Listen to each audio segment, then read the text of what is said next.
Ya, se está grabando. El viernes 24 teníamos supuestamente Classroom, ¿no ves? Bueno, perdón, el jueves 23 teníamos Classroom y el sábado 25 teníamos evaluación de historia. Ahora vamos a hacer lo siguiente. El día de hoy le voy a explicar la unidad número 4.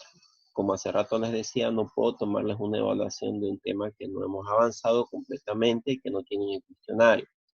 Entonces, vamos a retroceder un poquito porque sé que ya ustedes me han presentado la unidad número 4, que viene a ser en este caso la crisis del régimen oligárquico.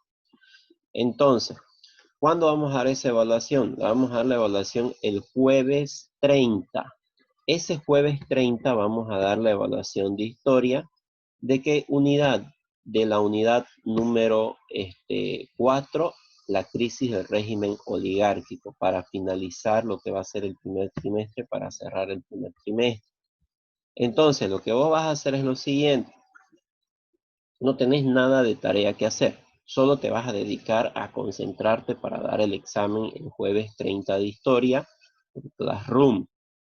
¿De qué tema? La unidad 4. No vas a estudiarme todo el libro. Me vas a estudiar del cuestionario que yo ya te dejé.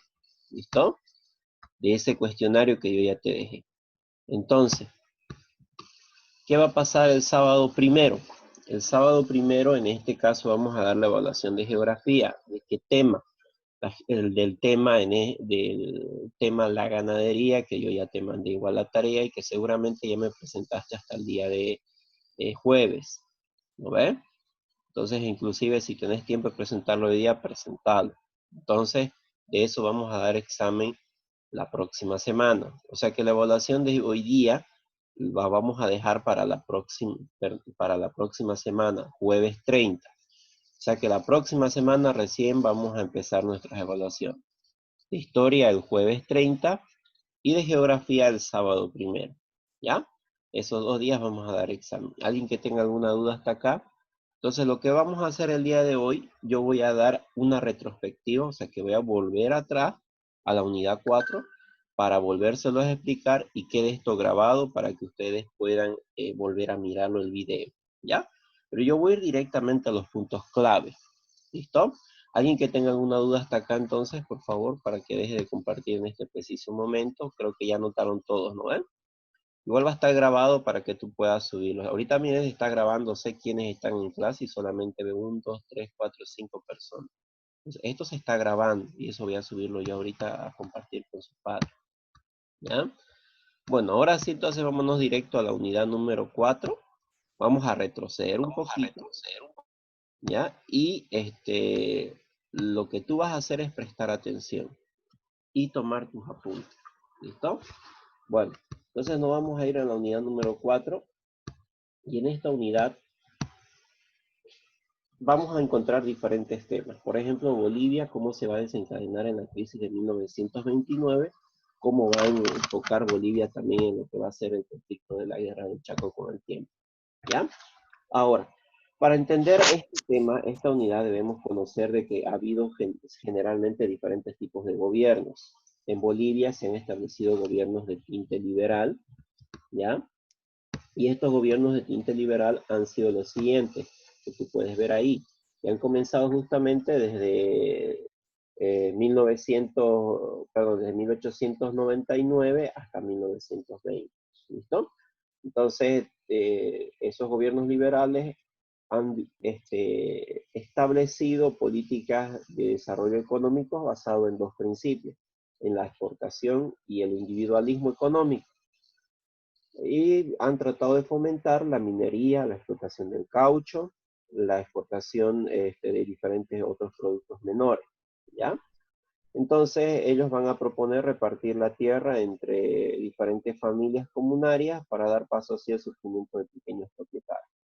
Ahora también los gobiernos liberales van a acrecentar la red ferroviaria del país, que van a cubrir diferentes departamentos como Oruro, La Paz y Uyuni, ¿ya? O en este caso Potosí, en la parte de Potosí y Uyuni, ¿listo? Van a llegar inclusive hasta Cochabamba, y esto va a ser justamente gracias a una empresa llamada la Bolivian Railway, ¿listo?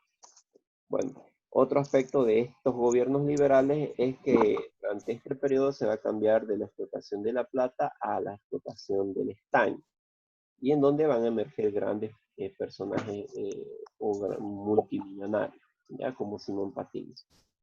Ahora, gracias a la minería del estaño, se van a crear Banco Mercantil, ¿ya?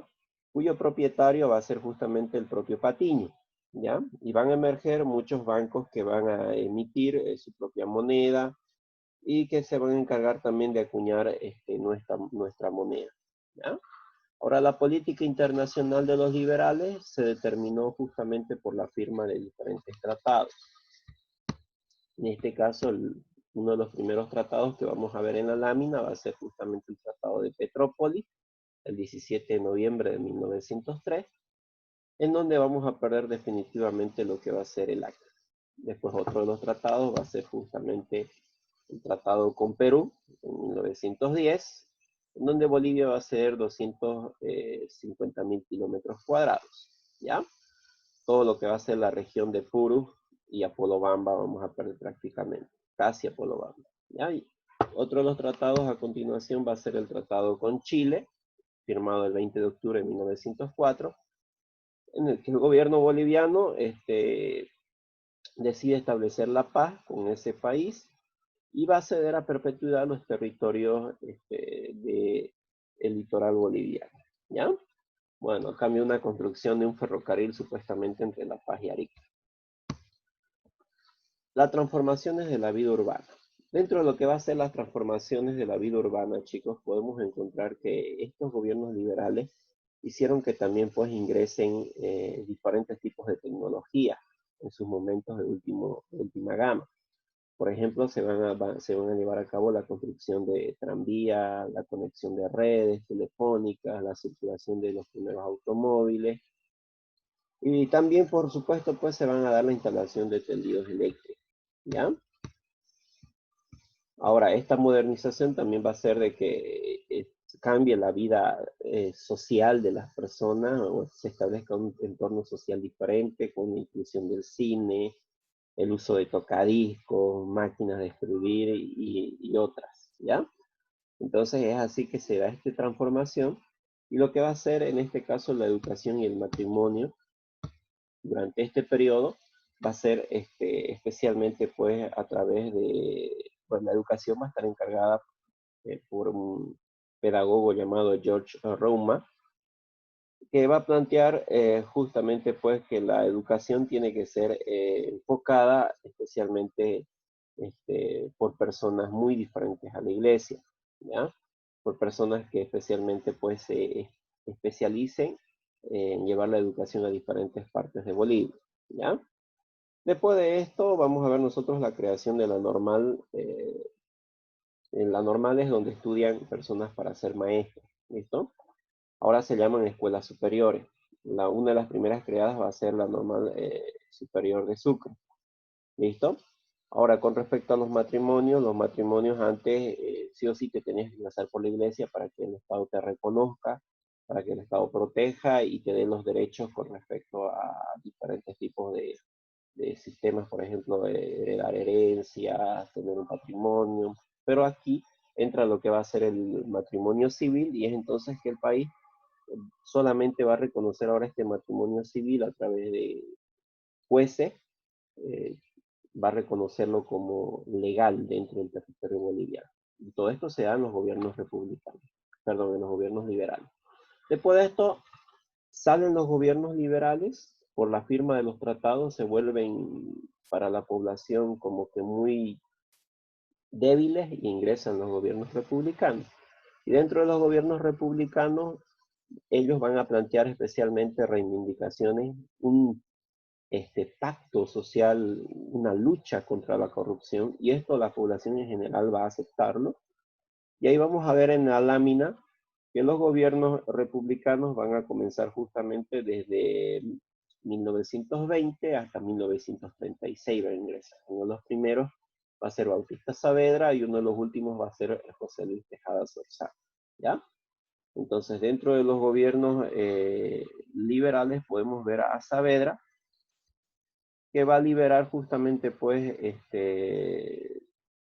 al régimen republicano, tratando de golpear al régimen liberal, y entre sus primeras acciones va a estar la reestructuración del poder ejecutivo, o sea que va a sustituir a los liberales en diferentes cargos por gente de su confianza, ¿ya?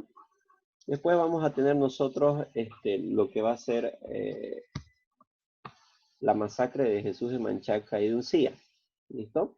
El cantón de Jesús de Manchaca va a estar ubicado al oeste de la ciudad de La Paz y va a tener tierras fértiles con propiedades especialmente pertenecientes a aymaras, ¿listo?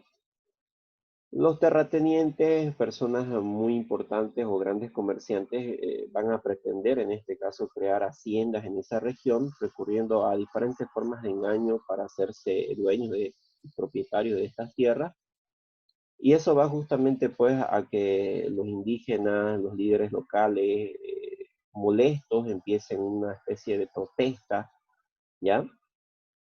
Saavedra en este caso, aunque mantenía una posición paternalista hacia las comunidades campesinas, va a actuar siguiendo pues las pautas de los gobiernos liberales, o sea que no va a haber ese cambio real que él quería, y los comunarios de Jesús de Manchaca se van a sublevar y van a perseguir justamente a las autoridades, esos abusos que van a cometer algunos, en este caso pues va a llevar a que las tropas del ejército eh, los prácticamente pues empiecen con saqueos, con ejecuciones y todo tipo de vejámenes van a hacerle a los indígenas. En este caso va a haber cientos de muertos, a eso se le llama justamente la masacre de Jesús de Manchaca. Ahora, la masacre de Uncía se va a dar justamente a raíz de la sindicalización de los trabajadores mineros. Los republicanos no estaban dispuestos a aceptar que los obreros se conviertan en una fuerza política y es por eso que van a enfrentarlo, ¿ya?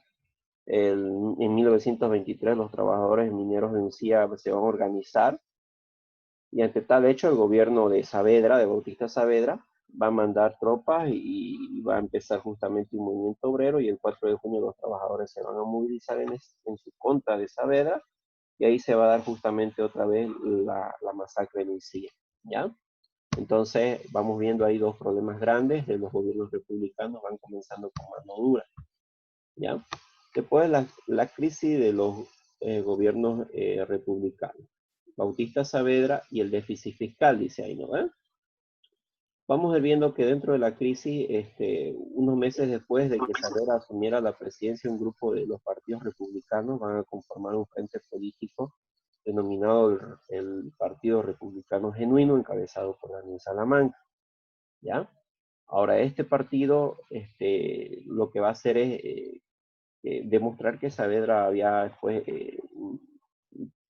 cometido actos muy malos dentro de lo que hacen las masacres, aparte que había endeudado al país y que también justamente Saavedra había recurrido a diferentes préstamos internacionales y esto pues había hecho de que grandes empresas, grandes consorcios, especialmente la de Simón Patiño, Víctor Aramayo, Mauricio Hochschild, se hagan dueños del país.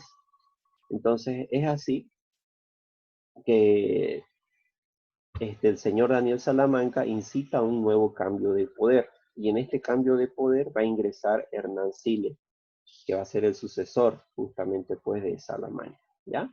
Hernán Siles lo que va a hacer, o Hernando Siles, este, va justamente a formar el Partido Nacionalista y con el apoyo de diferentes universitarios, jóvenes liberales y republicanos, va a abrir justamente, les va a disponer la autonomía universitaria y lo más importante es que va a detener los problemas fronterizos.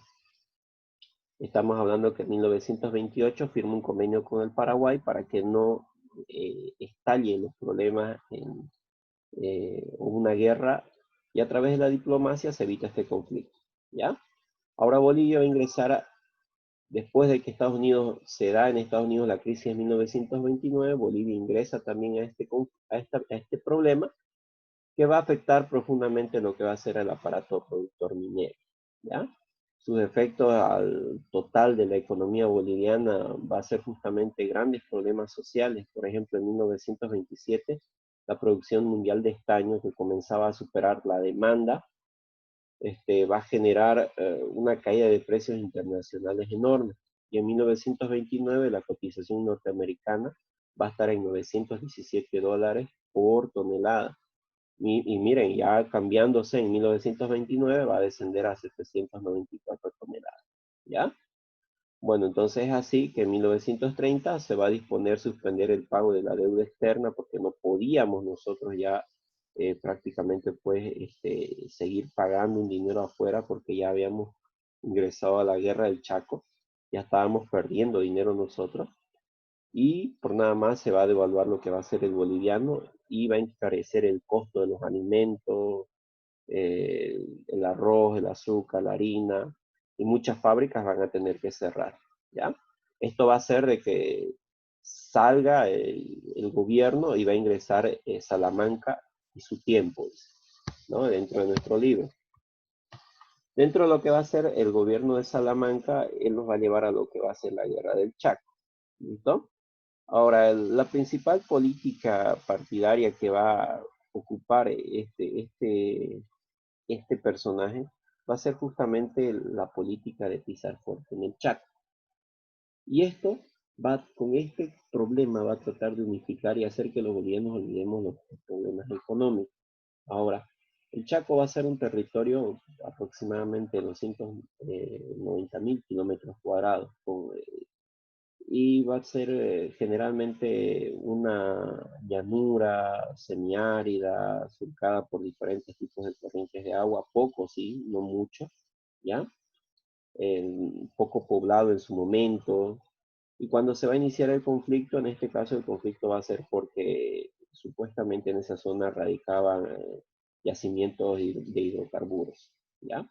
Tanto la Richmond Levering como la Standard Oil Company van a tratar de explotarlo. Entonces, es así que el gobierno del presidente José Guiari del Paraguay también se va a ver justamente pues inmerso en este problema y lo que va a hacer es rearmar a sus tropas. ¿Listo? Ahora, vamos a ver diferentes fases en la guerra del Chaco. La primera fase, que va entre junio y diciembre de 1932, la segunda fase que va justamente de 1932 a 1933, y ahí la tercera y cuarta fase que ustedes pueden ver, ¿ya?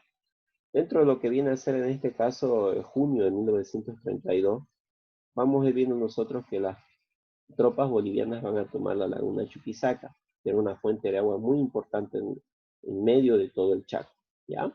En septiembre se va a desarrollar una de las batallas más importantes en la historia de Bolivia, que va a ser la defensa del Boquerón. Un evento que va a marcar profundamente la memoria boliviana, pues va a ser una fuerza de 500 soldados que entre 3 cañones y pocas provisiones van a defender esa posición en contra de una fuerza de 9.000 combatientes paraguayos. Quien se va a destacar de estos 500 va a ser justamente el capitán Manuel Marzana, ¿ya? Después de esto, el clamor popular va a ser justamente que las Fuerzas Armadas sean entregadas a un general alemán llamado Hans Kuhn, y lamentablemente bajo su dirección vamos a sufrir grandes batallas o vamos a perder grandes batallas. Ya estamos en la segunda fase. Vamos a perder en las batallas de Nanagua, Iguatá y Campo Villa. ¿Listo? Después vamos a ir justamente ya a la batalla de Cañada Stronger, en noviembre especialmente. Ya en noviembre vamos a ver que Salamanca va a ser derrocado y va a ser sustituido por una junta militar. A este hecho, chicos, se le conoce con el nombre de Corralito de Villamontes. El Corralito de Villamontes es cuando Daniel Salamanca se va hasta Villamonte, es amenazado él y su hijo para que dejen la presidencia a través justamente del uso de armas. Ellos renuncian y ahí justamente va a comenzar una nueva gestión. Estamos hablando ya, quien va a asumir la presidencia, en este caso va a ser un general. Estamos hablando de David Toro, ¿ya? Bueno, las consecuencias de la guerra del Chaco. Dentro de las consecuencias de la guerra del Chaco es justamente pues que la clase media va a ver justamente que necesitaba un rol muy importante en la política. Ese rol importante va a ser la unificación de todos los bolivianos. Por primera vez se conocían quechuas, aymaras, criollos, mestizos, guaraníes, chiquitanos. Por primera vez nos llegábamos a conocer y empieza a haber una conciencia de patria. Por primera vez empezamos a pensar como bolivianos, ya no aislados unos de otros. Esa es la principal consecuencia positiva. Las negativas, por ende, perdemos el territorio del Chaco, o sea que 120.000 kilómetros cuadrados aproximadamente, ¿ya? Y diferentes muertes en ambos bandos. Pero la más importante es esa, chicos, la que hace rato le dije, creamos una conciencia política, ¿ya? Ahora, es por eso que aparece de ahí lo que va a ser el significado cultural. Dentro de lo que va a ser el significado cultural, vamos a ir viendo que se va a revalorizar la posición del indígena dentro de la historia boliviana, dentro de la historia de Bolivia, disculpe. Y ahí vamos a ver el emerger de grandes personajes como el que está en el billete de 10 bolivianos, que es Cecilio Guzmán Rojas. Él va a ser un gran pintor que va a tratar justamente pues, de en sus obras mostrar la realidad del indígena, ¿ya? Después vamos a tener nosotros a Gil Coimbra, que va a ser un gran pintor, dibujante y escritor, que también dentro de sus obras va a plasmar lo que va a ser el dolor de la guerra del Chaco, ¿ya? Después tenemos a Emilio Villanueva, que está allá abajito, que va a ser un gran arquitecto que va a rescatar todos los conceptos y los ideales de la antigua civilización tiahuanacota. María Núñez Prado, que está ahí, una gran escultora que va a inmortalizar el mundo indígena con diversos materiales y conceptos, ¿ya? Entonces, lo que vamos a ir viendo ahí es que también dentro de la música, dentro de la literatura, se van a dar grandes cambios. Dentro de lo que va a ser la música, se va a establecer diferentes composiciones con ritmos autóctonos, con instrumentos autóctonos, ¿ya?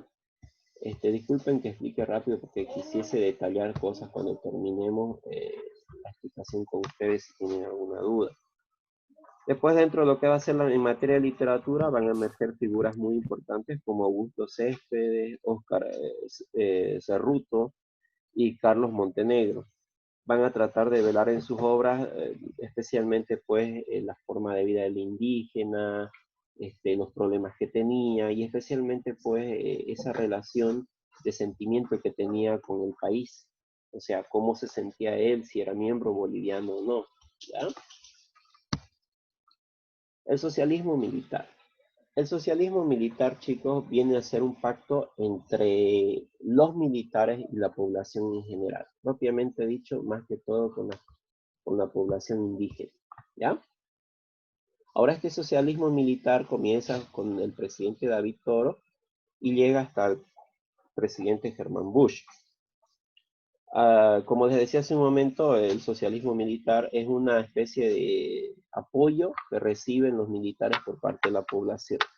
Ahora, lo que va a hacer David Toro, dentro de sus actos más importantes, va a ser nacionalizar la Standard Oil Company y va justamente a crear lo que va a ser YPFB, ¿listo? Va a ser fundador de Yacimientos Petrolíferos Fiscales Bolivianos. Ese va a ser el acto más importante dentro del gobierno de David Toro. Dentro del gobierno de Germán Bush, lo que va a hacer justamente va a crear el departamento de Pando, ya el 24 de septiembre de 1938, y va a organizar también la Convención Nacional que se va a encargar de modificar la Constitución. ¿Listo? Entonces Bush lo que va a hacer es la imposición de diferentes tasas impositivas y las leyes laborales. O sea que tanto va a ayudar a la población que va a ser uno de los presidentes más populares, que de pronto tal vez su suicidio, que muchos dicen, fue planificado por las oligarquías o por las familias más importantes en Bolivia. Para la historia quedó como un suicidio, pero hasta hoy en día se debate esto. Muchos creen que no fue un suicidio, que fue un asesinato y se hizo parecer un suicidio, porque estuvo más a favor de políticas para el obrero y para el campesino, ¿ya? Y esto amenazaba una realidad de grandes familias dentro del Estado boliviano. El gobierno de Gualberto Villarruel. Vamos a ir viendo que después de diferentes problemas va a ingresar Gualberto Villarruel a la presidencia, ¿ya? Por ejemplo, después de que la Segunda Guerra Mundial va a terminar, Bolivia en este caso no va a poder enfrentar diferentes exigencias de los obreros. Una comisión de obreros, por ejemplo, va a llegar a La Paz y de ahí los personeros del gobierno van a indicar que Bolivia se encontraba en guerra con Alemania, Italia, por lo que debía suspenderse cualquier tipo de producción de estaño, bajo ninguna razón, en este caso coherente, no se debía posponer la producción de estaño bajo ninguna razón. Unos días después el ejército va a ocupar la mina y va a reprimir a los trabajadores y va a matar a muchos de ellos. A ellos se va a conocer como la masacre de Catavi, ¿ya? Estos hechos van a desacreditar al gobierno y va a haber, va a haber un movimiento que va a ser justamente liderado por gran parte del sector minero. En diciembre de 1943 se va a organizar una junta militar formada por diferentes oficiales que lucharon en la guerra del Chaco. ¿Ya? Va a ser denominada Razón de Patria o RADEPA, que se va a aliar especialmente con el partido Movimiento Nacionalista Revolucionario, que es el MNR, y va a derrocar al antiguo presidente, que era Enrique Peñaranda. Ahora, Enrique Peñaranda fue el que nos llevó a la guerra, declaró la guerra a Alemania y así ingresamos a la Segunda Guerra Mundial.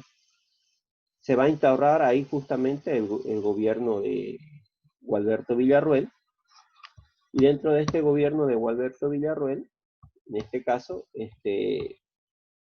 disculpen un momentito, chicos, voy a dejar de compartir en este momento, es que mi computadora salió a actualizar una cosa y ya, ahora sí. Les decía, dentro del gobierno de Gualberto Villarroel, vamos a ir viendo nosotros que va a establecer diferentes medidas, como por ejemplo la convocatoria a un primer Congreso Indigenal en Bolivia, en 1945, en donde se van a aprobar proyectos para eliminar el pongueaje. El pongueaje en este caso era una servidumbre, ¿ya? El mitaje también, que era en este caso trabajo obligatorio de diferentes comunidades indígenas en zonas mineras, en servicio de grandes familias, y otros va a ser justamente pues sacar a los hacendados y los peones se transformen en personas libres. O sea, esos objetivos tendía a seguir este gobierno, ¿ya?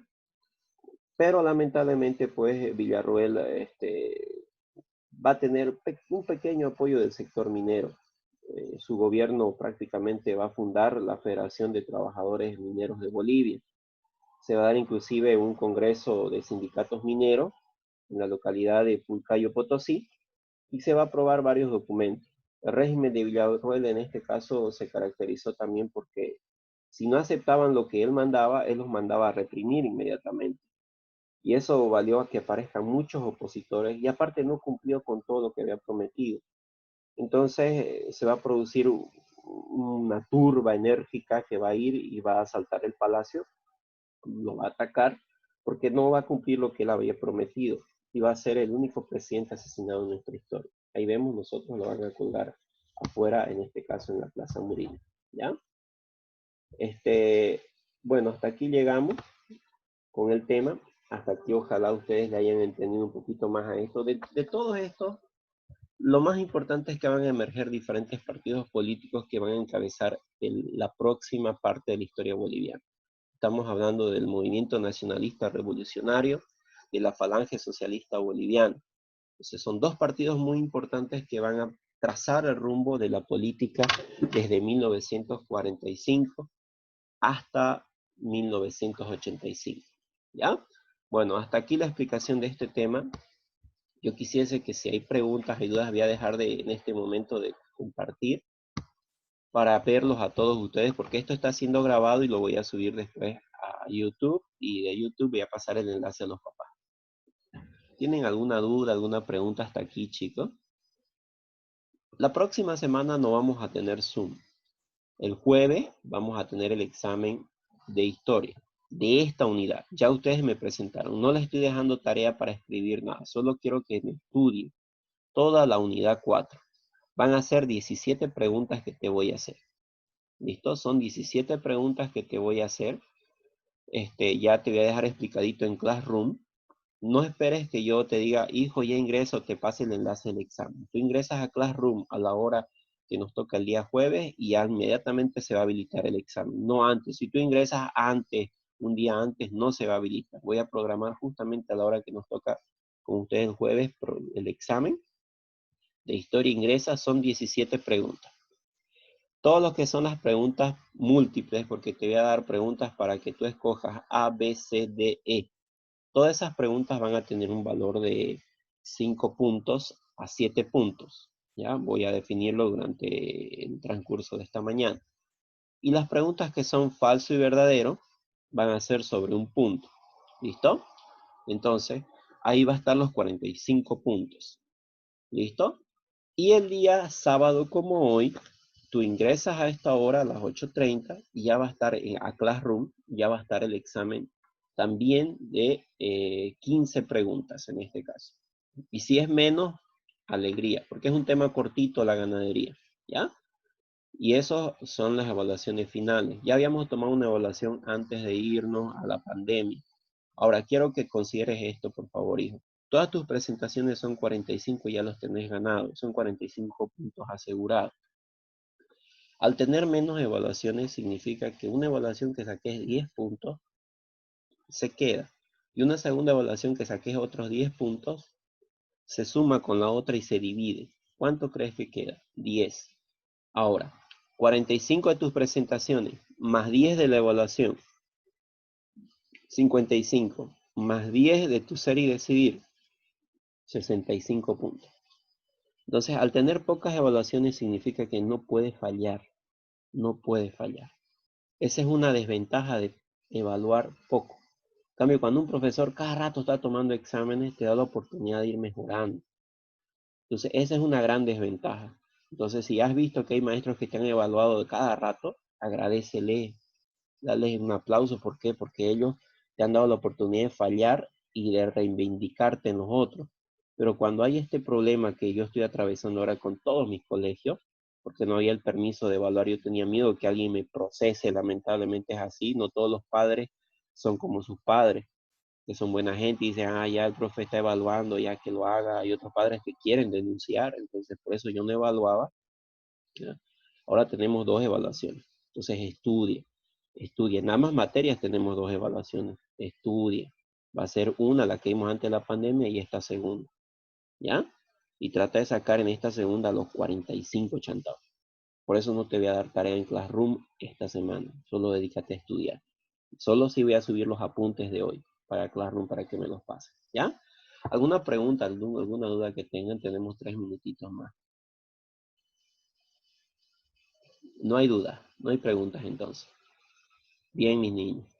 Yo lo único que les pido es eso, estudien, ya tienen el tema, no hay tarea que hacer, solo dedicarnos a estudiar de rato en rato. Y no te voy a preguntar nada que no esté en el cuestionario. Voy a compartir esta última parte del cuestionario.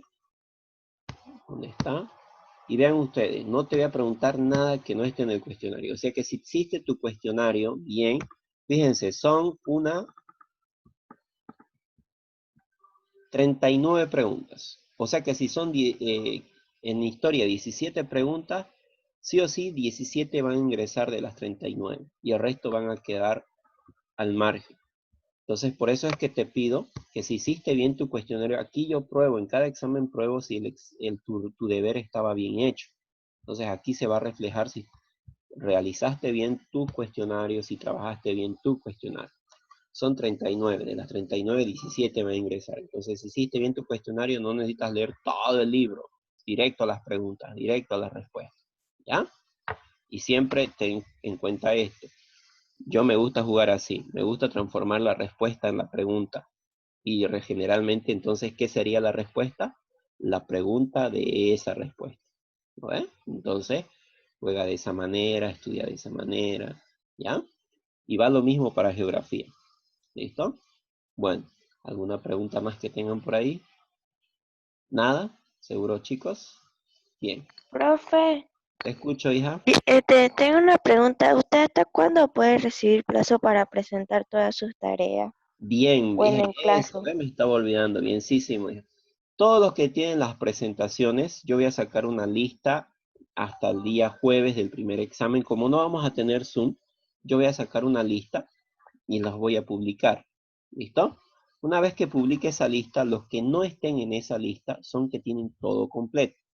Los que estén en esa lista, vamos a tener el plazo hasta el día sábado del examen de geografía para presentar lo que nos falta. ¿Ya?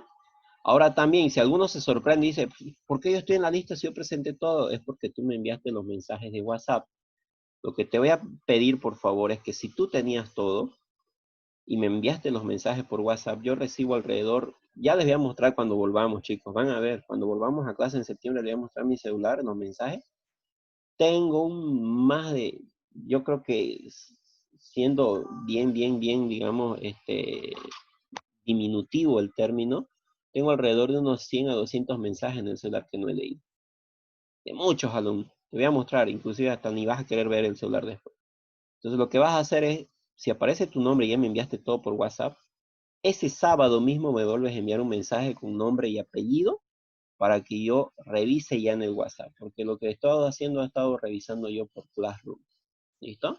Entonces, si saliese, ese es el sábado del examen de geografía, el último día toca. ¿Ya? ¿Listo? Bien. ¿Te quedan 20 minutos? Profe, ¿Sí? en mi caso no es que le llamé la otra vez cómo podía hacer para